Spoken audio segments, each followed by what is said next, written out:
jira warkaasi toddobaadkii u dambeeyay Cabdihani waxa uu ku cibaadeysanayay masaajidka markiska loo yaqaano oo uu kaga qayb galay kulanka islaamka ama ijtimaaca saddex cisho ka hor ayuu guud ahaan fanka ka baxay Cabdihani habeen hore ayaan anuguna xaqiijiyay oo wax ka weydiiyay sida daraadeed oo war jira waanu ka baxay Cabdihani xaashi Cabdilaahi fanka waanu ducaynaa isagana khayr baan Ilaahay u weydiinaa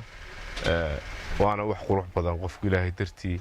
inuu fanka uga baxo wax ka wanaagsan ma jirto horta qof masaajid galay oo Ilaahay dartii u cibaadeysanaya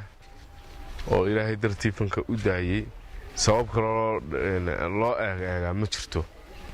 wax fan lagu daayay wuxuu ugu wanaagsanaa ku daayay oo